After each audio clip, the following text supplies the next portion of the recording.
Usually when I get an idea for a video, I like to film it pretty much right away because it feels just the most exciting for some reason. So I am going to be doing this video today pretty excited.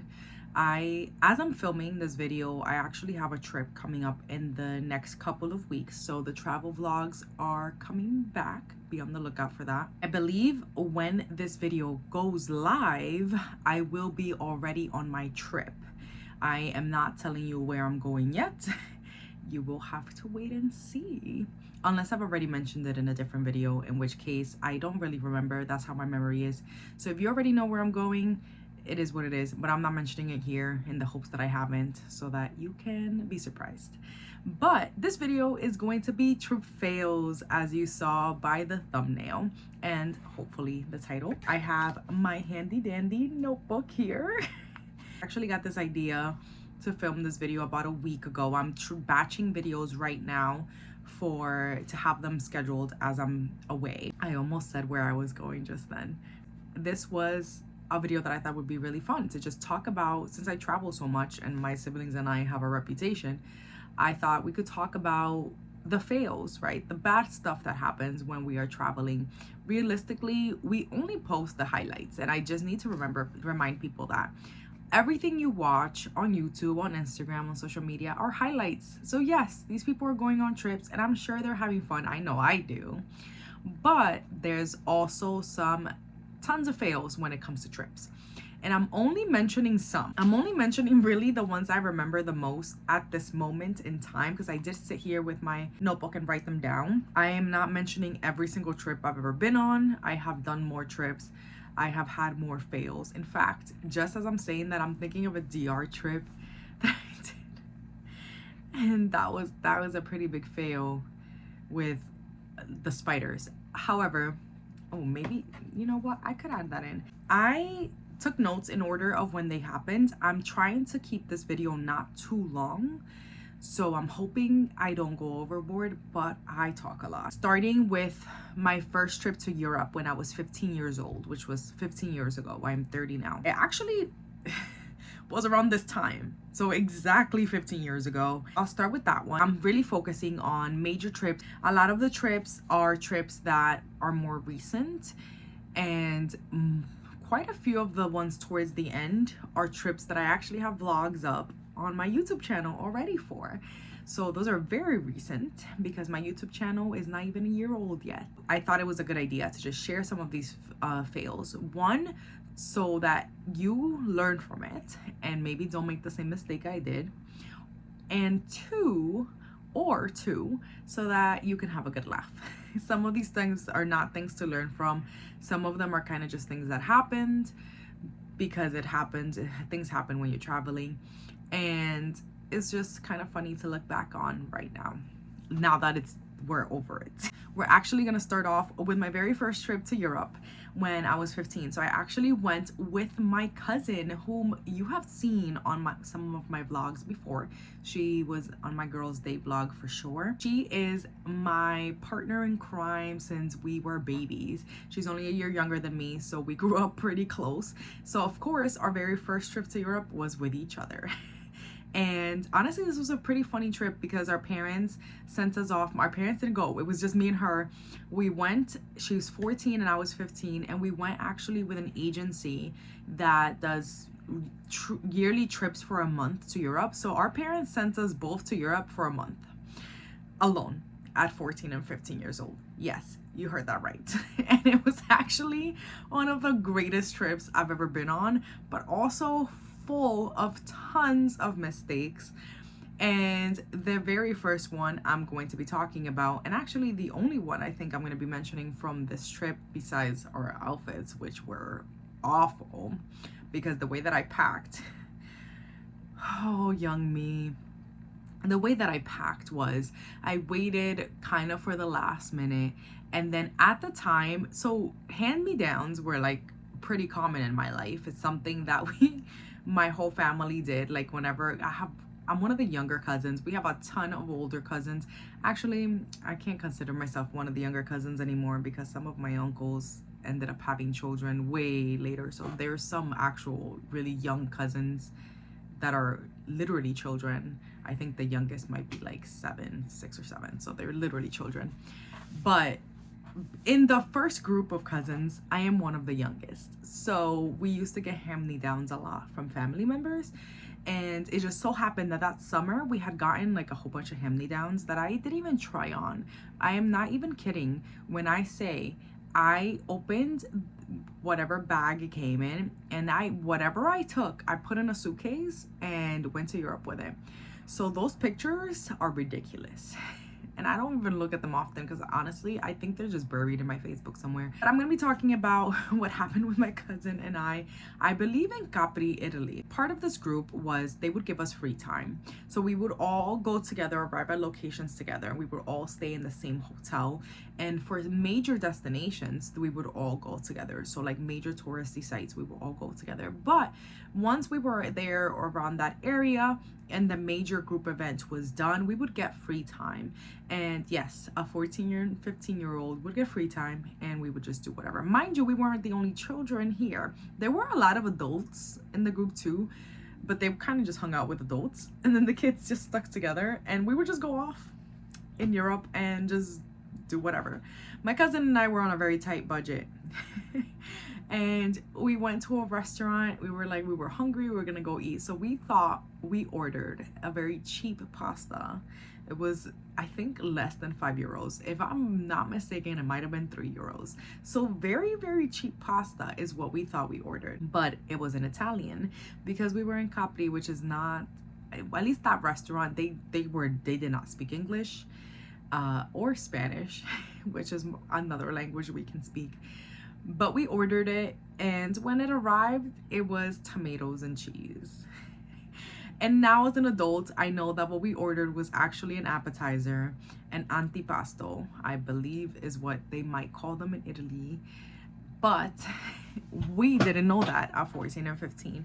So poor little us, that's what we ate. Mind you, we were picky eaters. This girl was a really picky eater when she was young. So tomatoes, I didn't even eat tomatoes really until my mid-20s. Like I was an adult full on. So you know I didn't eat those tomatoes. We probably picked off the cheese and asked for bread. I don't really remember what we did, but I'm sure we just probably ate the cheese and called it a day and left. That was the first fail, and this video is gonna be really long. It's already 10 minutes. Now we're moving on to my second Europe trip, which actually this trip was a little bit bigger. We didn't have the tour group. We actually ended up going, so my cousin who went with me in my first trip, her older sister was actually doing her master's in Spain. And at this time, I was 18, my cousin was 17, my sister was 14, and my cousin's little sister was, how old is she? 16? She was like around 16. We're about that age. So my sister was the youngest, then my cousin's little sister, my cousin, me, and then their older sister. So we got sent on a plane to Europe again. Into Spain. At this point, I was the oldest on this plane at 18 years old. And it's so funny, the responsibility that our parents just gave us. They were just like, you want to go to Europe? Go. We're not coming. You guys can just go. So we went. My sister and I actually stayed with our grandparents for a little bit, just visiting, and then we flew out to Europe from there. My grandparents were sick. We got sick. I don't remember what the name of the thing was, but it was like a thing. It was like a sickness that was going around, like a virus that was going around. And we got it, unfortunately, towards the very end of our stay with our grandparents, which we didn't really know we had. Like, we didn't really feel too many of the symptoms we had until we were on the plane. My sister and I on the plane, I kid you not, were so sick. There was a point where I was trying to wake up my sister to eat because she was just so what my sister does is when she's sick, she sleeps. When she sleeps, she sleeps. So I was terrified. I was like, I am only 18. My sister is 14 and she's not waking up. Or what am I supposed to do? We're on a plane. Our parents are not here. And she was just asleep. She was fine. She is fine. But it was actually really scary at the time. So we ended up going on our second trip. It was actually my sister's first, but my second trip to Europe. very, very, very sick. And then we were going with an adult who, I'm so sorry if you ever watched this video, I'm sorry for saying this, but she's an adult who is very go, very anxious, very too much energy. So when we landed, it was like, we gotta go. It wasn't like, she's not very, I don't know if she is anymore, if she's like this anymore. I haven't traveled with her in a very long time, but she's not very motherly. So my sister and I were just suffering. We were literally straggling behind, we were dragging, we were suffering, and she was just go. But I mean, my sister and I think this trip really taught my sister and I to just get through trips no matter what, because to this day we just get through trips no matter what. But the fail that I want to talk about in this trip, I'm going to talk about two specific ones. There was a ton, including us being sick, but we're going to talk about two. One, actually both of them, in London. So we landed in Spain, but we went to like different countries. So we went to London, my sister's dream destination at the time. So she was 14 years old, so she was living out her dreams at 14. I'm so happy for her. We go to London, we go to the hostel that my cousin picked out. Mind you, again, super on a budget. We are on the biggest, most ultimate budget because we're on a big European trip. We're children. None of us had jobs, so we only had what our parents like gave us. So we go to this hostel and it was literally, the hostel itself wasn't the worst place I've ever stayed in, but it was so far from everything else. I remember the one thing I remember from that trip is that we used to have to walk what felt like miles from the train station whenever we would come back from the city to this hostel in the dark. And the hostel itself was like, I can remember it like it was yesterday. It was like white and green for some reason, like a neon green paint color. I could be wrong, but that's what I remember. And it didn't really have like a bathtub. It had like a shower, but the shower didn't have like a setup where it like held the water. So whenever anybody took showers, like the water would just run through the whole bathroom. And I'm granted it was a very cheap place, so I'm just grateful we even had a bathroom, because apparently there was rooms that didn't. But this is where we stayed. Now, we did our whole London trip staying here. We stayed at this hostel. We survived. It was fine. And then it was time to go to Spain. We were on our way to Madrid. And we make it to the airport. And a lot of things happen in between there that I won't get into because for the sake of time, honestly, that's the only reason why. But basically, my cousin ended up buying a bag, like to store extra things that she had bought. And we get to the airport. Now, anybody who's ever been to Europe, you know that carry-ons have to be very small. They have to fit in the compartments. So all of us, my sister checked her bag, I checked my bag, like we had to, like we checked it at the front, at the gate. We were just on our way, like we just had like our little purses or whatever. And then my cousin was like, no, it's too expensive to check a bag. It's too expensive to check a bag. Let's just go. And the lady was like, well, this bag is too big. And it was too big. It was definitely not a carry-on, especially not for a European airline. This bag is too big and it costs more at the gate to check it. They're gonna make you check it anyway. She was like, no, it's fine, we'll see. We're going through security. We're on the security line when my cousin starts to panic. They're gonna make her check the bag, and she doesn't want to pay even more because she already didn't want to check it because it was too expensive. I need you guys to understand that our hostel was really far away. So we made it to the airport in the nick of time, okay? We're on the security line. When she turns around, our adult turns around. So what are the 4 kids supposed to do? We turned around.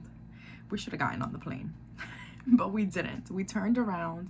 And then by the time she got back to the line was so long. She had to stand on it all over again. And then we run through security. Needless to say, we missed our flight. Completely missed our flight. We made it to the gate as they closed the door. They would not let us on no matter how much she tried to convince them. We completely missed the flight. So back we go.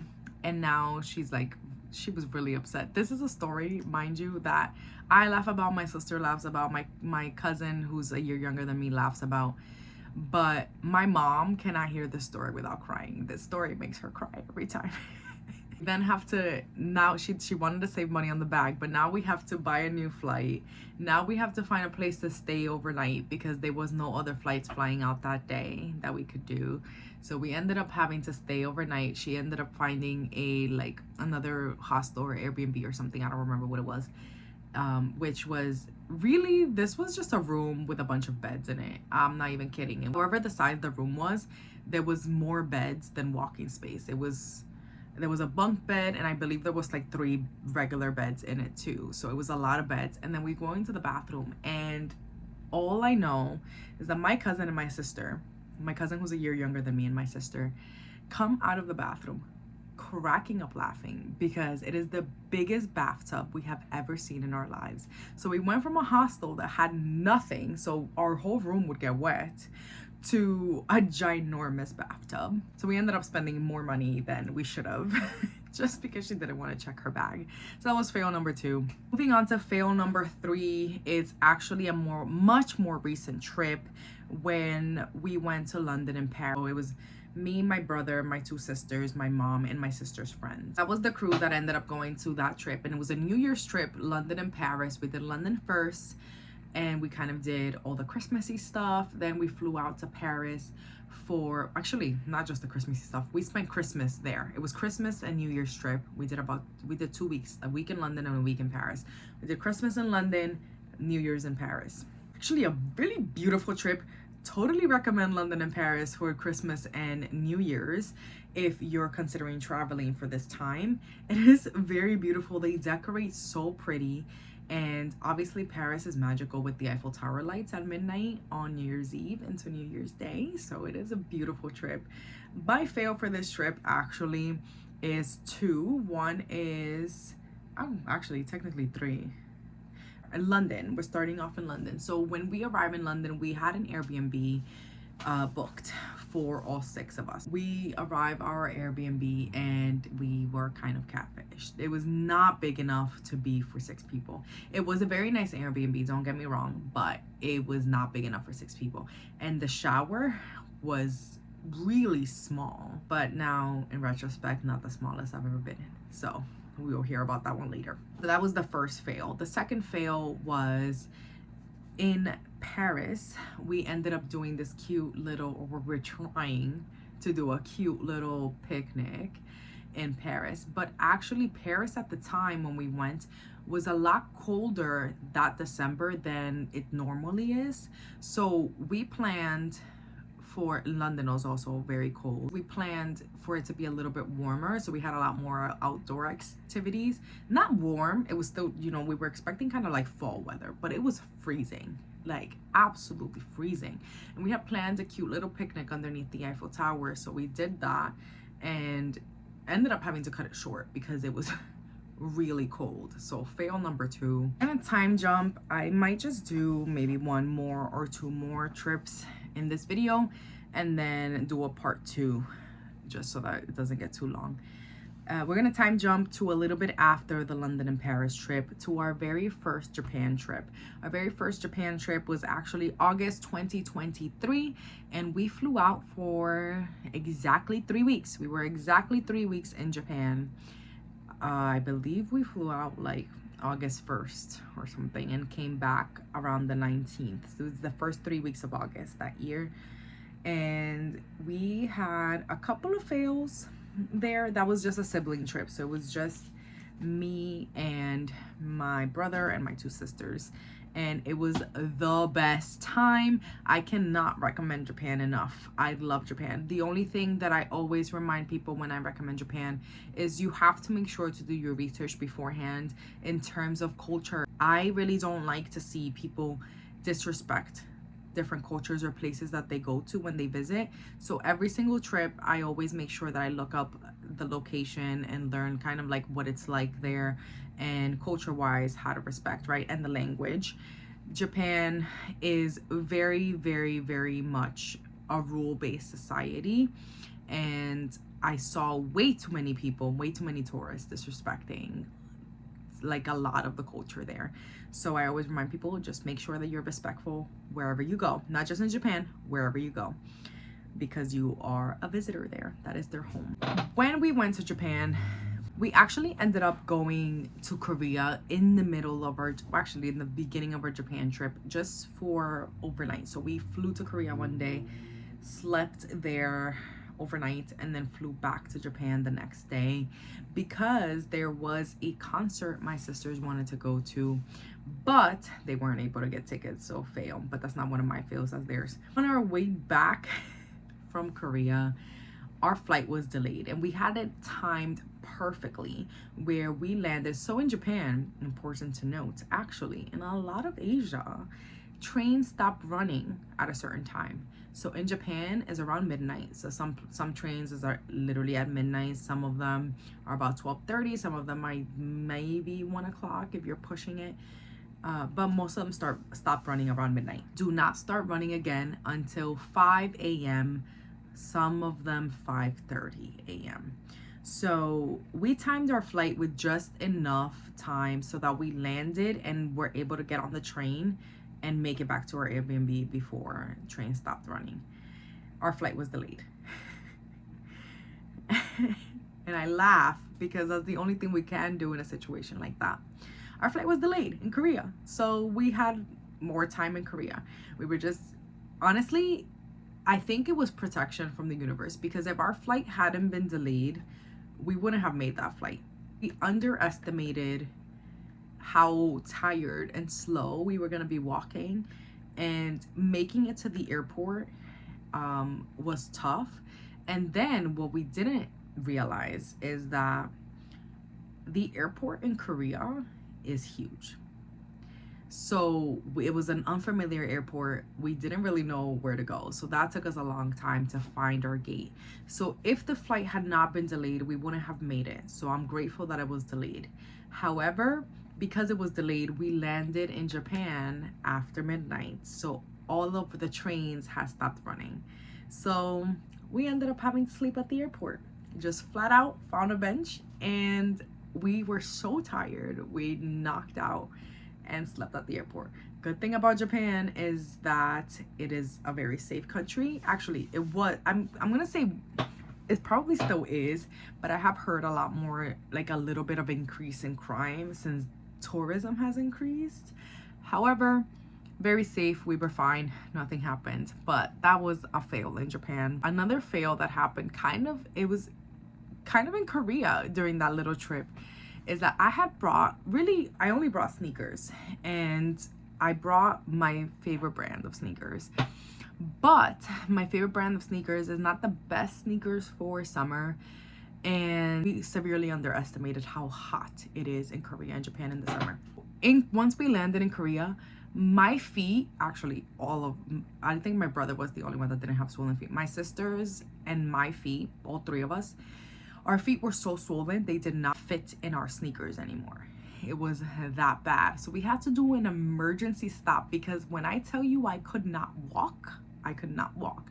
We had to do an emergency stop at a store and buy sandals that extended. So the ones that have the Velcro, which actually are not one of my favorite sandals. And you can see that I still take them on trips with me in my vlogs. They have gone with me to Japan already three times, in Korea, and I took them to Bali with me. So and I'm taking them on my next trip. So they are very great sandals, and I'm so grateful for them. But we ended up having to buy shoes because our feet were so swollen, they didn't fit in our shoes anymore. And then another fail for that trip was actually Mount Fuji. Not Mount Fuji. Mount Fuji is not the fail. Mount Fuji is magnificent. It is literally one of my favorite, if not my favorite mountain. In fact, I have it tattooed on my arm. It is one of my favorite things about Japan, actually.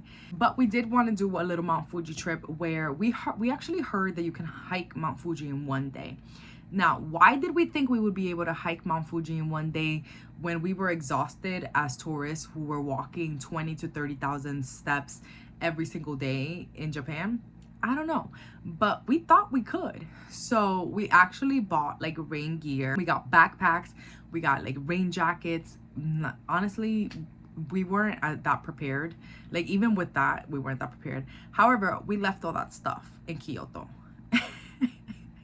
So we bought gear for Mount Fuji and forgot to bring it with us to Mount Fuji.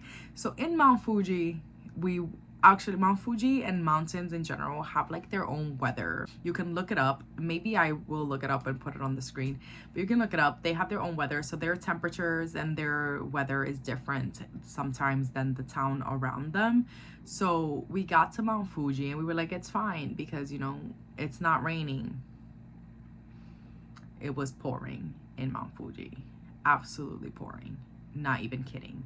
So we went into Mount Fuji all excited. We were gonna hike up. My sister Amanda hates hiking, so she already was miserable that we were doing this in the first place. But then you add rain, she was really miserable. Mount Fuji actually has this really cool feature where you can, at the very entrance, you can buy a staff, like a giant stick thing that you can bring with you to hike Mount Fuji. And every time you get to one of the stops with the little rest stops, you can have a staff member stamp it so that you can keep that as a souvenir. I don't know how people bring that back in their suitcase, but that is a different question. I didn't get it because we didn't, by the time we got there, we knew we weren't gonna make it all the way to the top. We hadn't even brought the rain gear, and it wasn't even good rain gear anyway, so we would have probably been soaked either way because it was really, really raining. It wasn't like regular raining, it was downpour. Mind you, there was signs everywhere that there was bears, which had me and my sister terrified. My other sister, Brianna, and my brother were totally fine. And if I were to show you guys clips of what I took down from Mount Fuji, they were way ahead of us, totally fine. They didn't care about the rain. They were walking, hiking away. My sister was fully ready to make it to the first base, the first rest stop, because that was our second. Like originally we wanted to make it to the top, and then once we got there, we were like, okay, let's just try to make it to the first base, you know. She was fully ready to get there. She was like, let's go, we're gonna get there. Then me and my sister in the back were like, guys, logically this doesn't make any sense. We're not gonna make it. We're soaked, it is freezing, and there's bears. I'm scared. There's bears. There was no bears. We didn't see any bears. By the way, it was just signs. But for some reason, my sister and I were just like, we need to go. So we didn't end up climbing too far, but we did hike a little bit. You know, it's pretty cool. I would love to make it back one day and hike more, but I would have to be more prepared with snacks, water, and actual rain gear. But that was our fail in Mount Fuji, and we made up for that by going back to our hotel and going into the onsen and warming up in hot water, which was really nice. Totally recommended actually if you're in the Mount Fuji area. Our hotel was awesome. I loved our hotel. We had the most beautiful view. The beds were super comfortable. They gave you really soft bathrobes. It was really, really nice. Both a bathtub and a shower. Beautiful. Actually, all of my stays in Japan have been really beautiful, but this hotel was like top notch. I wish that we had not only stayed for one night, and they're vegan friendly. If you call them ahead of time, they will make you a vegan meal. So I didn't know that, so I didn't call ahead of time for like dinner. And once I got there, they were like, oh, dinner is included and breakfast is included. And I was like, oh, but we're vegan. And they were like, oh, we would have made you a meal if you had let us know. But we got you for breakfast. So they actually made us a completely vegan, traditional Japanese breakfast for the next morning. But that evening, we ended up just going to there's a restaurant that you can literally walk to. Is almost next door to the hotel. And we ended up having some food there, which was really nice. And it was actually one of my favorite parts of my trip to Japan, even though we had a pretty major fail. Anyways, I have a whole bunch of other fails that I'm gonna do a part 2 on. Literally as soon as I end this video, I'm gonna just pick up and go from there. But this video is way too long, so look out for part 2 of my trip fails.